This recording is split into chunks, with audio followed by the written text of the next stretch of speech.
Assalamualaikum warahmatullahi wabarakatuh.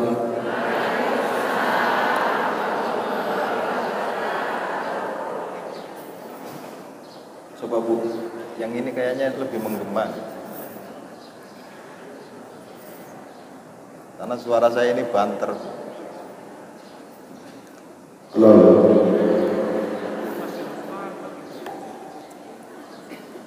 Assalamualaikum warahmatullahi wabarakatuh.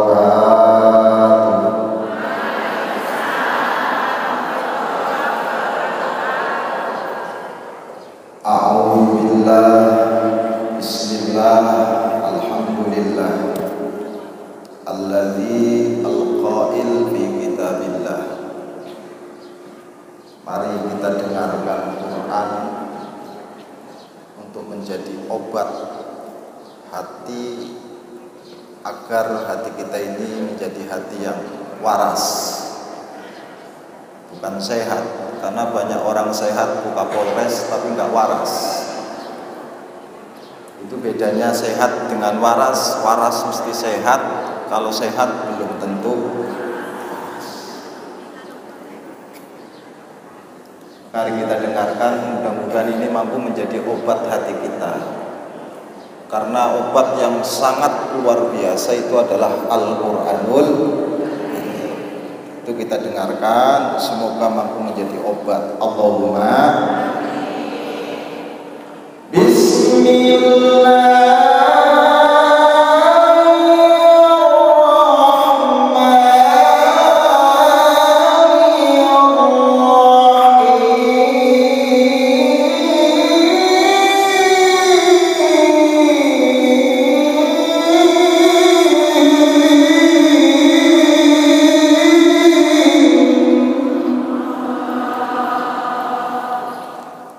Saya mempertahankan ciri khas lagu Indonesia. Kalau tadi yang dibawakan oleh adik kita itu sudah ciri khas Timur Tengah. Karena saya orang Indonesia, saya akan pertahankan ciri Indonesia. Dan itu sangat sulit memang. Hanya adan-adan dulu orang Indonesia itu menjadi ciri. Sekarang adanya orang Indonesia sudah ke arah ke Timur Tengah lagunya itu Pak Komar. Karena suaranya mungkin sudah enggak enak lagi kali. Jadi kalau ada dulu itu di Indosiar itu biasanya enak banget. Ayyallah sholat. Oh Indosiar. Ayyallah sholat.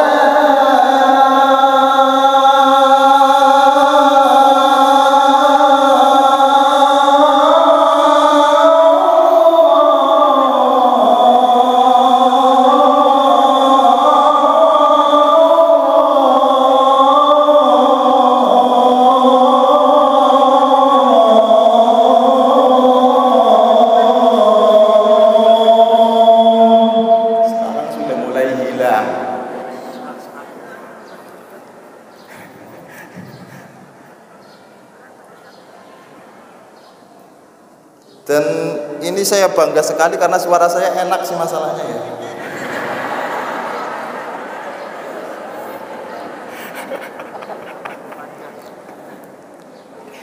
Dan mari kita dengarkan Quran, mudah-mudahan mampu menjadi obat. Allahumma ya.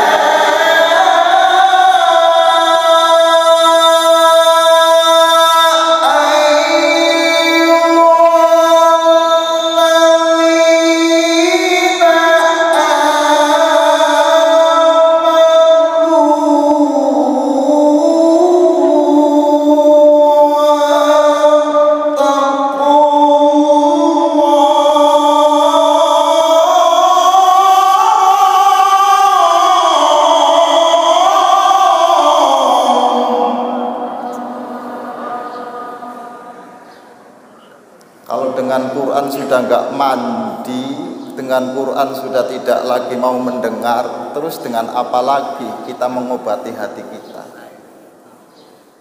Ini obat-obat terakhir ini, alternatif terakhir udah. Jadi kalau dengan Quran sudah tidak lagi mampu mengobati hati kita, sudah inna lillahi. Hanya sengaja saya bacakan Quran ini untuk sebagai obat dulu. Ya.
Yang kami muliakan, sahabat kami ini namanya sebelum jadi wakil wali kota saja sudah banyak disebut, makanya wajar kalau kemudian beliau menjadi wakil wali kota. Itu kayaknya sudah menjadi Pak Wakil, alamatnya Pak Komaru ini menjadi wakil wali kota. Komaru ada ya waktu itu. Jadi sebelum itu aja itu udah alamat, itu udah ada lagu. Nanti insya Allah suatu saat ke depan kayaknya Jamal malah yang jadi. Kan ada lagu ya Jamalu ya Jamalu. Alhamdulillah sahabat kami, Bapak Wakil Wali Kota Kota Metro yang dalam hal ini bisa hadir di hadapan kita, semoga selalu diberikan keberkahan oleh Allah Subhanahu wa taala. Ibu Wali Kota ini karena beliau juga nggak hadir tapi diwakili sama istrinya sekaligus sebagai pembina majelis taklim se-Kota Metro yang kami banggakan, Ibu Kapolres Kota Metro beserta bawahan-bawahannya, mudah-mudahan mampu melaksanakan tugas membangun metro yang nyaman, tentram, dan mudah-mudahan beliau selalu betah di Kota Metro. Allahumma amin.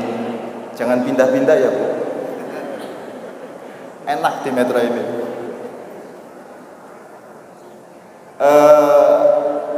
Ibu Ketua Majelis Taklim Masjid Agung Kota Metro yang kami hormati, tanpa mengurangi rasa hormat kami, saya tidak bisa menyebutkan satu persatu seluruh jamaah, baik Bapak, Ibu hadirin, jamaah yang semoga selalu dimuliakan dan mendapatkan keberkahan dari Allah Subhanahu wa taala.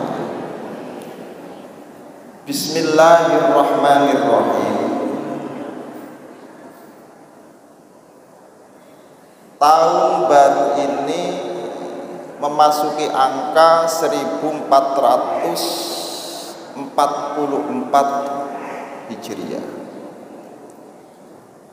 Artinya Rasulullah telah meninggalkan kita kurang lebih 15 abad. Kurang. Maka dari situ mungkin banyak hal-hal yang terjadi pada umatnya yang sudah tidak lagi sama dengan apa yang dilakukan oleh Rasulullah Muhammadin sallallahu alaihi wasallam. Atau banyak hal-hal, Pak Wakil, yang sebenarnya tidak ada di zaman Rasulullah kemudian ada di dalam konteks sekarang. Sehingga kalau dulu disebut mustahil, sekarang disebut mungkin. Kalau dulu hanya Maryam yang melahirkan anak tanpa disentuh sama laki-laki, dulu cuma Maryam. Sekarang perempuan bisa melahirkan tanpa disentuh oleh laki-laki. Melahirkan tapi tanpa disentuh sama laki. Dulu yang namanya sapi ini kalau beranak mesti harus dikawinkan. Sekarang nggak usah dikawinkan, cukup disuntikan saja bisa hamil. Bu, jadi Maryam dulu itu hebat, sekarang sudah nggak hebat lagi. Kenapa? Karena mampu dilakukan oleh generasi sekarang. Contohnya ada perempuan yang melahirkan seorang anak tapi tanpa proses disentuh. Ada atau sekarang ini Pak Komarungi, namanya kasus bayi. Lah ini pertanyaannya itu kalau lahir anaknya siapa? Itu hal-hal yang belum ada di masa Rasulullah Shallallahu Alaihi Wasallam, sekarang terjadi 14 abad yang lalu. Ada hal-hal yang terjadi pada masa Rasulullah Shallallahu Alaihi Wasallam. Nah, makanya kalau mengingat hijriyah itu kita harus belajar kembali.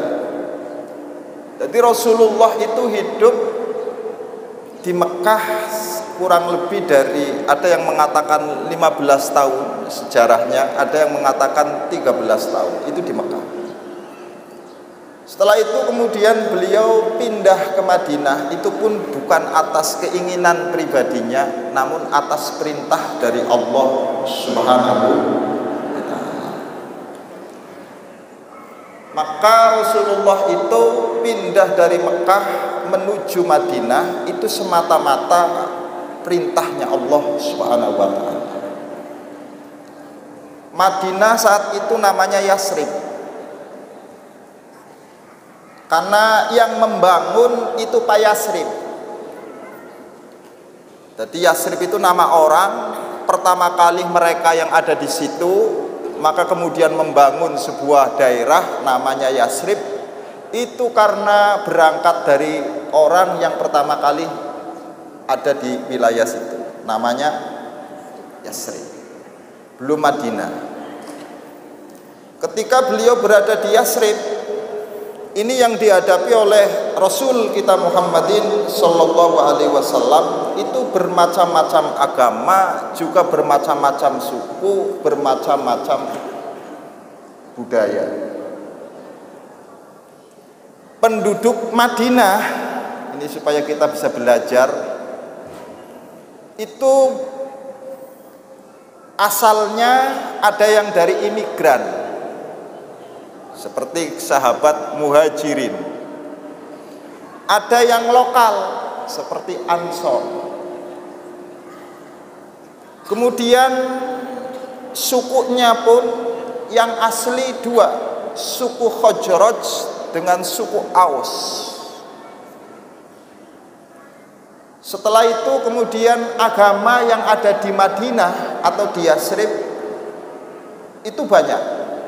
Ada agama Nasrani, ada agama Yahudi, ada agama Islam, dan ada agama lokal. Yahudinya itu juga mempunyai aliran-aliran. Ada aliran Banu Nazir, ada aliran Banu Qunaiqah,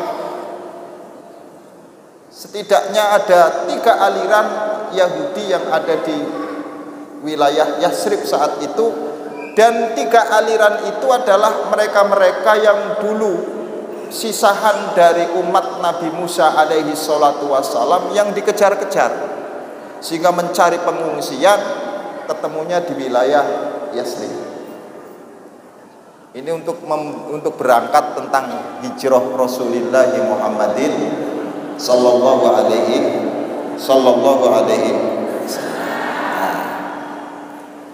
Setiap sukunya juga punya keahliannya masing-masing. Kayak suku Bani Qunayqah yang dari orang Yahudi itu pengrajin emas. Kalau suku Banu Nadir itu adalah petani korma. Hebatnya di atas keragaman itu Pak Wakil, Muhammad Shallallahu Alaihi Wasallam membangun sebuah kesepakatan yang disebut dengan Madinah. Maka ini kita harus belajar, jadi jangan sampai Islam kita itu melewati ajaran-ajaran yang diberikan oleh Rasulullah Muhammadin Shallallahu Alaihi Wasallam. Jadi namanya kesepakatannya itu adalah kesepakatan Madinah. Dan ini persis yang ada di Indonesia, khususnya di wilayah metro. Maka ciri Madinah adalah kumpulnya berbagai macam agama, kumpulnya berbagai macam budaya, kumpulnya berbagai macam suku, kumpulnya berbagai macam bahasa, kumpulnya berbagai macam apalagi tatanan-tatanan yang disatukan dalam kesepakatan namanya Madinah. Sehingga dari kasus ini maka tidak ada yang namanya negara Islam aslinya. Karena prinsip Islam itu adalah musawamah, persamaan. Prinsip Islam itu adalah keadilan. Ini harus dicanangkan oleh kita ini. Sehingga dari demikian itu yang menjadi musuh Islam itu bukan Polres, adalah mereka-mereka yang zalim, wala udwana illa ala zalimin. Musuh Islam itu bukan yang tidak Islam. Musuh Islam itu bukan Nasrani. Musuh Islam itu adalah bukan Yahudi. Musuh Islam itu adalah bukan yang tidak seagama dengan kita, namun musuh Islam yang sesungguhnya adalah mereka yang selalu berbuat kriminal, berbuat kerusakan. Itulah musuh kita bersama. Paham? Jadi walaupun agamanya Islam, kalau jadi teroris, musuh kita bersama. Walaupun agamanya Islam, kalau korupsi, musuh kita bersama. Sekalipun itu adalah agamanya Nasrani, ketika baik, itulah sahabat kita. Ini saya ingin yang demikian ini, sehingga ada ketegasan hukumnya itu betul-betul diterapkan dengan penuh keadilan. Kira-kira di Metro insya Allah kayak begitu, yang dicita-citakan oleh Pak Wahdi dengan Pak Komar. Jadi ketika sudah menjelaskan masalah hukum tanpa tebang pilih, siapapun yang salah harus sehingga waktu itu ada kasus di zaman Rasulullah Muhammadin Sallallahu Alaihi Wasallam, ada orang Islam mencuri. Setelah mencuri ditangkap sama Satpol PP. Bukan kepolisian, bukan. Ditangkap sama Satpol PP. Oh, berhubung pencuri ini punya orang terhormat, adalah salah satu sahabat Rasulullah Muhammad Sallallahu Alaihi Wasallam, sahabat yang lebih dulu masuk Islamnya daripada yang lain. Punya anaknya, jawab, anaknya mencuri. Karena tidak enak, maka kemudian dibebaskan oleh Satpol PP, sebab memandang orang tuanya adalah masyhur, orang tuanya adalah terkenal. Kasus ini dilaporkan sama Rasulullah Muhammad Sallallahu Alaihi sampai beliau mengatakan begini, wallahi, demi Allah, lau syaraqat Fatimah, seandainya Fatimah yang mencuri, akan kupotong tangannya, saya yang akan memotong. Ini artinya Rasul begitu tidak senangnya ketika menjadi penghalang keadilan karena faktor kalau kita mau berbicara jujur kepada Rasulullah Muhammadin sallallahu alaihi ini hijrah, hingga muncullah yang namanya Madinah, sehingga Indonesia ini luar biasa mampu mencontoh seperti yang dilakukan dulu pada zaman Rasulullah Muhammad sallallahu alaihi wasallam. Ini kalau diterangkan panjang, saya yakin waktunya tidak cukup karena butuh pelajaran khusus untuk menerangkan hijrah Rasulullah Muhammad sallallahu alaihi wasallam. Maka yang terpenting sekarang kita beralih, setelah mengetahui salah satu ciri hijrahnya Rasulullah, mari kita ukur apa yang sudah kita dapat selama ini. Ibu-ibu, bapak-bapak, jamaah yang kami hormati, apakah, pertanyaannya adalah apakah iman kita ini sudah sesuai dengan ukuran Al-Quran yang merupakan alat ukur kebenaran? Kalau mungkin diukur dengan pakaian, kayaknya semuanya sudah pada pakaiannya Islam, semuanya sudah pakaian iman. Tapi masalahnya alat ukurnya bukan itu. Yang menjadi alat ukur keimanan kita ini naik atau tidak, ada atau tidak iman di dalam hati itu adalah Al-Qur'anul. Maka ini momen untuk mengukur iman kita ini. Mari kita ukur iman ini benar-benar mengalami kenaikan atau justru mengalami penurunan. Bismillahirrahmanirrahim. Ini momen Muharram untuk mengukur keimanan yang kita miliki.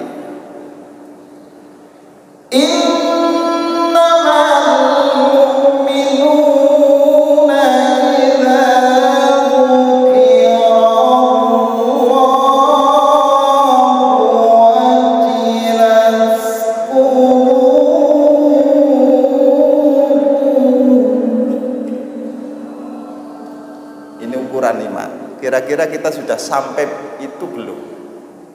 Satu.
Nama boleh sama, Bu. Sebutan boleh sama, tapi kualitas belum tentu. Jawab, kualitas belum tentu. Syahrini ngomong maju mundur cantik, maju mundur cantik, itu Syahrini. Miliaran. Hasilnya miliaran. Tapi kalau yang ngomong Bu Kapolres, yang ngomong itu Bu Wali, yang ngomong Bu Wakil, itu malah jadi mumetnya Pak Komaru. Ini jangan-jangan istri saya ini kenapa ini? Jadi ketika Syahrini ngomong maju mundur, hasilnya miliaran. Kalau ibu-ibu yang ngomong, ini nama sama, sebutan, ayo bareng-bareng, sebutan, kualitas,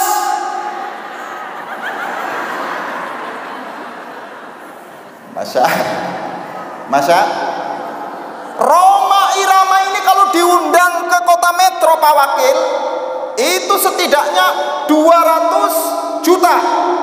Lagunya sama, musiknya, ayo musiknya sama, yang nyanyi tidak sama.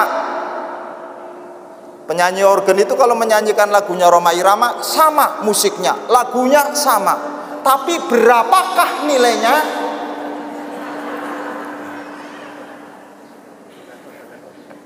Bu, Ibu, Bu, dulu Rasulullah Sallallahu Alaihi ketika dikejar sama kafir Quraisy untuk dibunuh, maka diadakanlah sayembara. Siapapun yang mampu membunuh Muhammad akan aku kasih, kata Abu Jahal, 100 ekor onta. Setelah ketemu, maka yang namanya Suhail ngomong sama Muhammad, wahai Muhammad, siapa yang bisa menyelamatkan kamu Muhammad? Jawabannya Muhammad adalah, ayo bareng-bareng, jawabannya apa yang didapat oleh Suhail ketika mendengarkan kalimat Allah? Gemeter, saking gemeternya pedangnya terjatuh. Itu Allah yang diucapkan oleh Rasulullah. Mari kita praktekkan pada diri kita. Ada begal, kita naik motor, begalnya ngomong sambil bawa golok, siapa yang bisa nolong kamu? Jawaban kita persis seperti jawaban Muhammad. Siapa jawabannya? Apakah begalnya takut? Kenapa?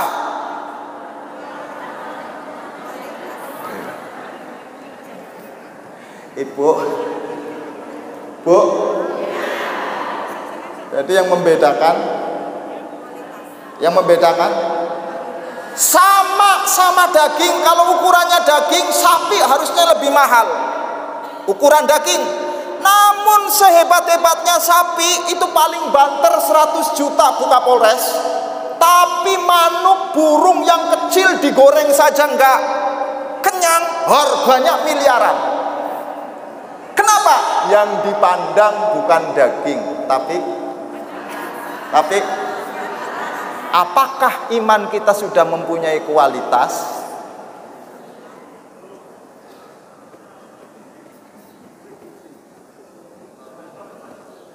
Ayo jawab.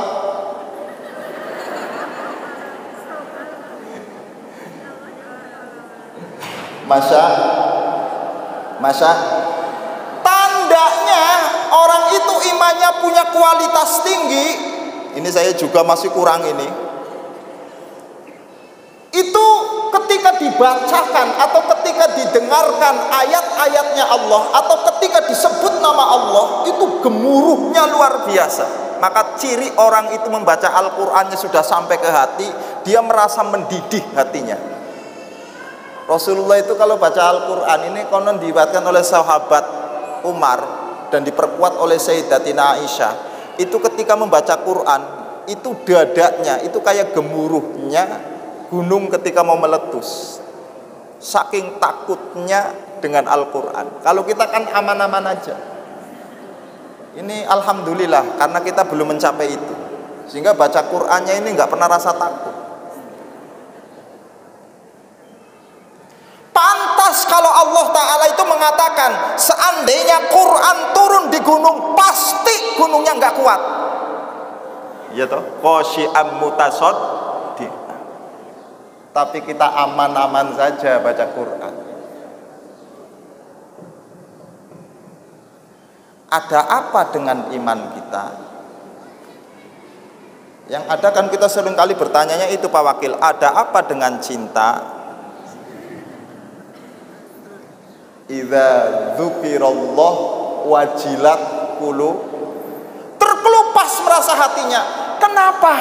Lantaran kita ini adalah orang yang hina, makhluk yang hina, makhluk yang tidak berdaya, berhadapan dengan yang maha dari segala maha. Coba kita berpikir, siapa kita ini? Kita ini bukan siapa-siapa kok. Wong lahirnya kita saja bahannya itu dari sesuatu yang hina.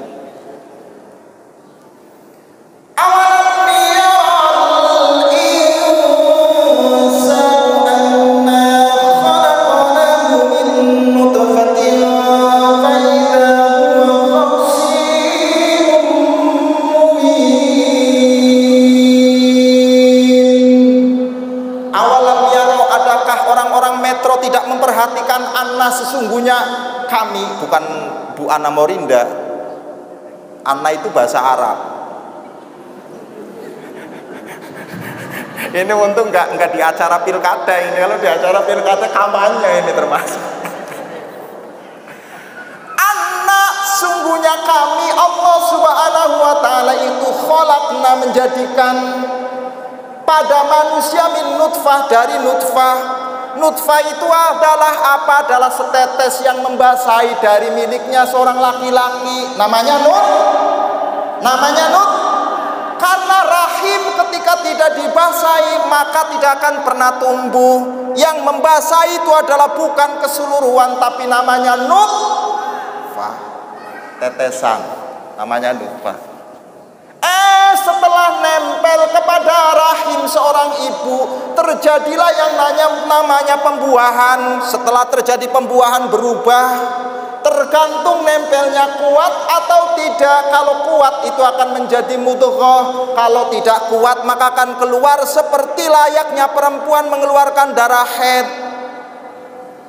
Ilmuwan itu luar biasa.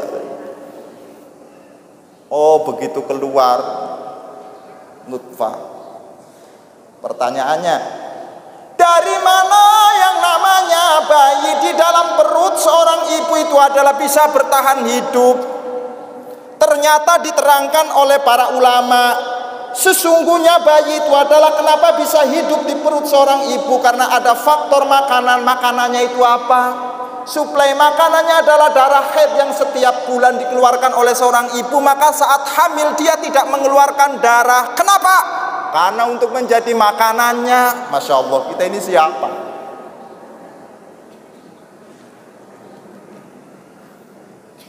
Ini kalau cerita kayak begini sudah, ini Pak Wakil ini nggak berani lagi udah.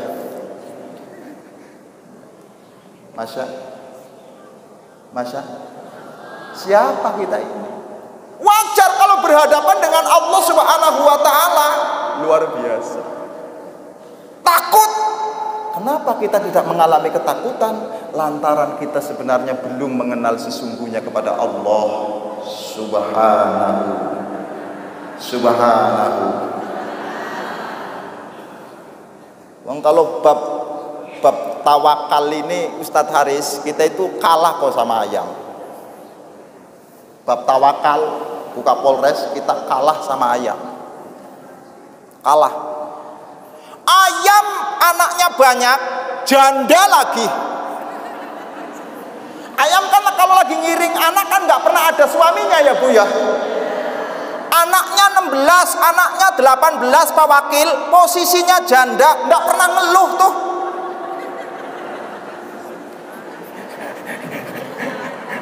Masa lebih parahnya lagi, ketika lagi ngiring anaknya jumlahnya 18, malah jagonya pamer babon baru. Di Metro ada itu pernah ayam merasa takut? Pernah ayam merasa gegel minyak mahal? Tawakalnya luar biasa. Apa rahasianya ayam sehingga punya keyakinan yang kuat kepada Allah? Lantaran ayam itu satu, ini ilmunya yang harus kita miliki. Bangunnya sebelum fajar. Tidak ada yang namanya ayam bangunnya terlambat, itu tidak ada. Rata-rata itu adalah sebelum fajar sudah bangun duluan. Setelah bangun dia tidak langsung ke pasar, setelah bangun tidak langsung kerja. tapi zikir dulu kepada Allah. Pantas ayam itu begitu keluar dia punya tekad yang sangat kuat, punya tawakal kepada Allah. Kalau kita memang bangunnya sebelum fajar, namun menyiapkan dagangan untuk ke pasar,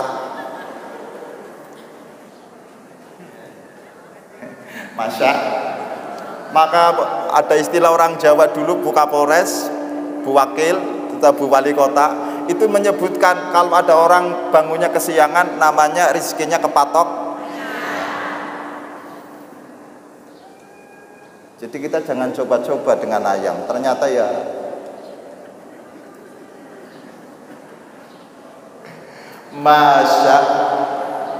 jam berapa ini, Bu? Jangan lama-lama lah yang ngajinya ya. Cukup sekian ya. Cukup, Bu yo. Ini untuk pelajaran. Sudah seberapakah iman atau kualitas iman yang kita miliki? Contoh saja ketika disebut nama Allah, bergetarkah hati kita? Takutkah hati kita? Ketika itu belum wujud, berarti ada masalah di dalam hati kita ini. Ada masalah. Yang kedua, barangkali itu terlalu ketinggian. Mari kita lihat yang kedua ukurannya. Wa idza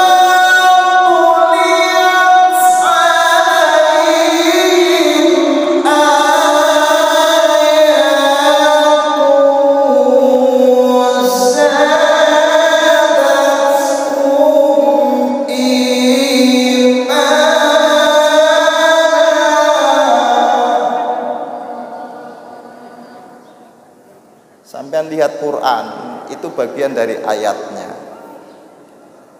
Dilihat dari dulu sampai sekarang, dilihat dari masa Rasul sampai hadir di kota metro, nggak ada yang berubah tuh, semuanya sama semuanya. Namun ketika kita masuk, alangkah luar biasanya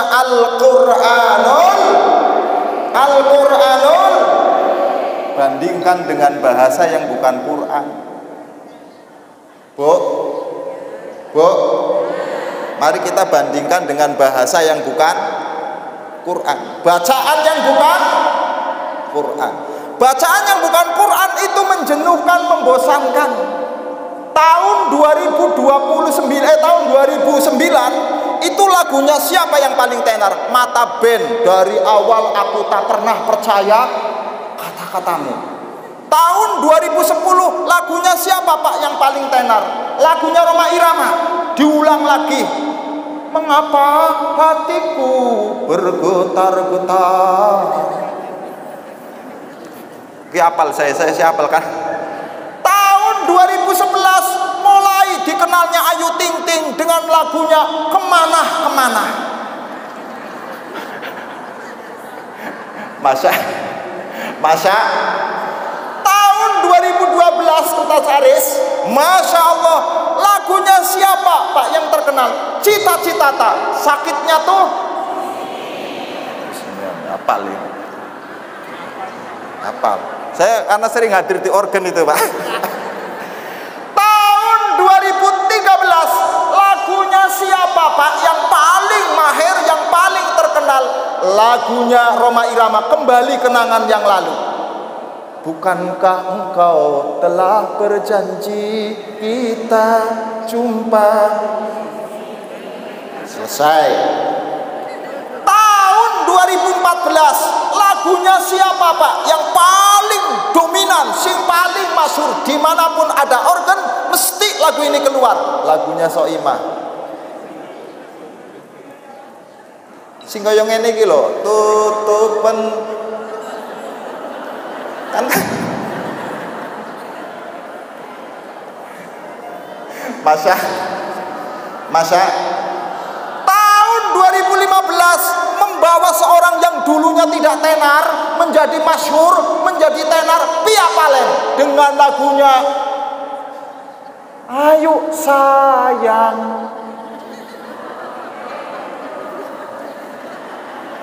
Ini supaya kita tahu banding-bandingan. Tahun 2016 lagunya siapa Pak yang paling dominan?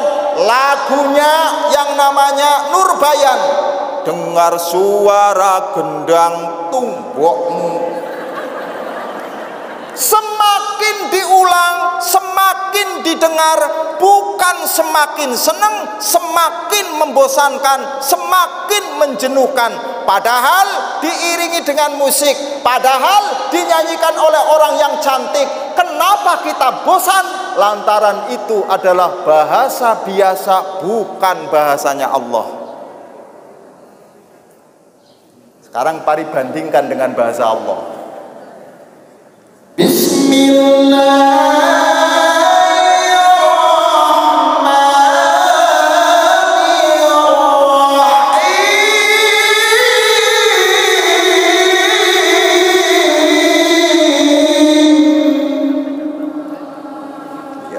Dari dulu sampai sekarang Bismillah. Berapa kali kita mendengarkan Bismillah? Sudah nggak kehitung. Berapa kali kita mengucapkan Bismillah? Tidak ada hitungan.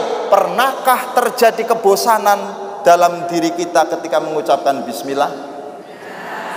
Ada apa dengan Bismillah sehingga tidak bosan?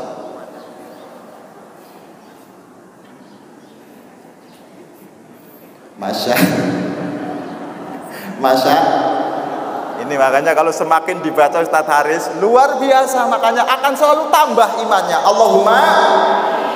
Allahumma walaupun Quran ayatnya itu ayo bareng-bareng, walaupun ayatnya itu tapi ilmu yang keluar akan tidak sama antara yang satu dengan yang lain. Yang membaca ibu-ibu majelis taklim Bismillah, lahirnya itu seni nyanyi. Bismillah tawassalna minillah.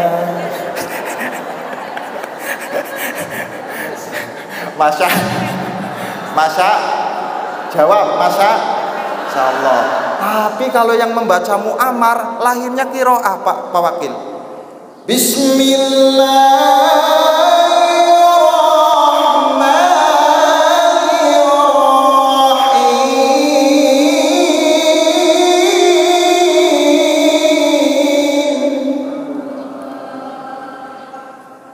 yang membaca itu orang senang dengan hitung-hitungan, itu dihitung. Bismillah itu A, hurufnya ada berapa? 19. Kenapa Bismillah hurufnya ada 19? Padahal kalau kita lihat penulisan pertama dalam surah yang Allah turunkan, tulisannya mesti ada alifnya, ba, alif, sin, mim. Tapi dalam Bismillah dihilangkan alifnya. Ada apa itu? Oh, ternyata menjadi rahasia. Angka 19 adalah ukuran otentik kalimatnya Quran, karena seluruh bangunan kalimatnya Quran itu habis dibagi oleh angka 19. Sampai huruf dan harokatnya itu habis dibagi oleh angka 19. Maka kalau ada kalimat Quran yang tidak bisa dibagi oleh angka 19, berarti menunjukkan kebohongan di dalam Quran.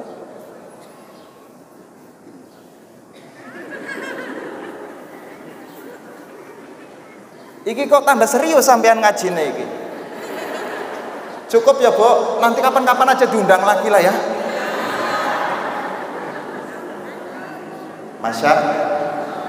Masya. Belum lagi kalau kita bahas yang lain. Ini Al-Quran yang dibaca itu. Ayo bareng-bareng. Tapi yang lahir tidak sama antara yang satu dengan yang. Artinya di sini Islam tidak alergi dengan perbedaan, lumrah perbedaan ini. Dari zaman dulu sampai zaman sekarang berbeda itu harus. Bukan masalah sebenarnya perbedaan ini, karena memang sudut pandangnya tidak. Ayo, sudut pandangnya tidak. Coba mari kita buktikan Al-Quranul Karim. Ketika Nabi Musa alaihi salatu wassalam dikejar sama kaumnya, namanya Fir'aun, Ramses. Begitu melewati atau begitu berhadapan dengan laut, maka Musa bingung. Saat itu Allah kemudian mewahyukan kepada Nabi Musa untuk memukulkan tongkatnya. Saat itu juga maka tongkat yang dipukulkan oleh Nabi Musa ke laut menjadi terbelah keberadaan laut. Dan itu hanya terjadi Ayo bareng-bareng, hanya terjadi sekali. Tapi umat Muhammad luar biasa Bu Kapolres. Berkali-kali. Nggak usah pakai tongkat malahan. Contohnya Merak Bakahuni. Kalau kita naik kapal, lihat sebelah kiri laut, lihat sebelah kanan laut. Begitu kapal itu adalah maju, maka lautnya akan menyatu kembali. Itu mukjizat Quran. Kalau dulu umatnya Nabi Musa, Ustadz Haris, Pak Wakil, itu untuk membuktikan siapa dalang pembunuhan terhadap orang yang terbunuh, maka cara menggunakannya adalah dengan memakai seekor sapi. Umat Rasul tidak butuh seekor sapi, cukup sidik jari. Al-yauma nakhtimu ala afwaihim wa tukallimuna aydihim. Jadi orang mati itu pasti bisa berbicara dan pasti dapat membuktikan siapa pelakunya. Kok iki terkesima sampean?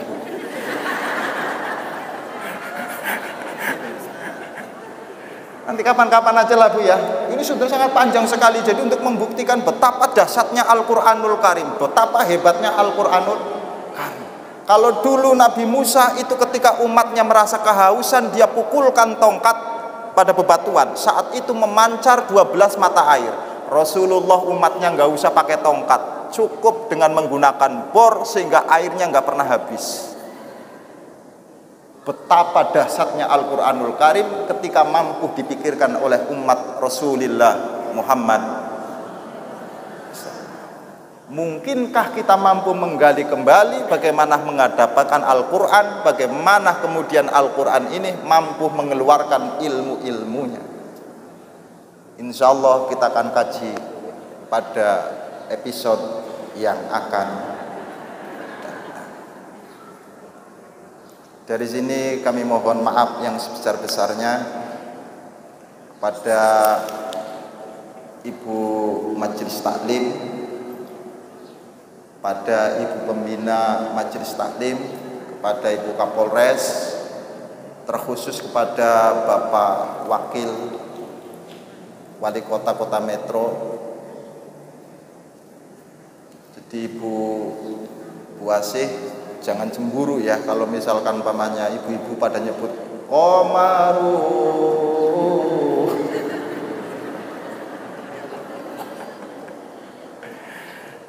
Mudah-mudahan beliau berdua, Pak Wahdi dan Pak Komaru beserta yang lain mampu mengemban amanat di Kota Metro sehingga Kota Metro menjadi kota yang menjadi harapan kita semuanya. Allahumma amin.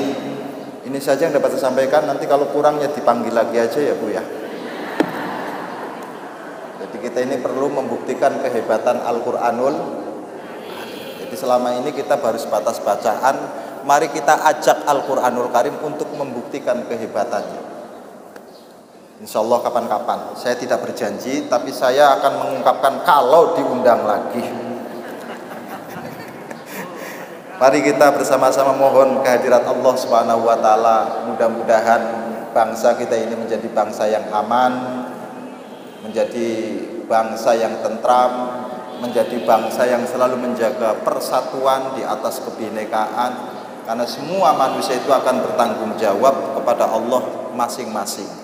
Untuk itu lakum dinukum, prinsip ini harus kita terapkan, lakum dinukum wali. Kita tidak akan pernah ditanya tentang agama lain, namun kita akan ditanya tentang apa yang kita yakini. Allahumma sholli ala Muhammad wa ala ali sayyidina Muhammad.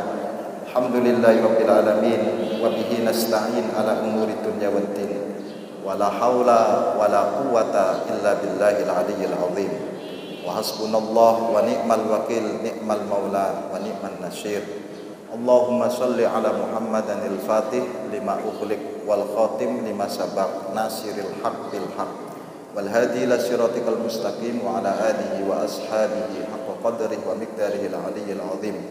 Rabbana zalamna anfusana wa illam taghfir lana wa tarhamna lanakunanna minal khasirin.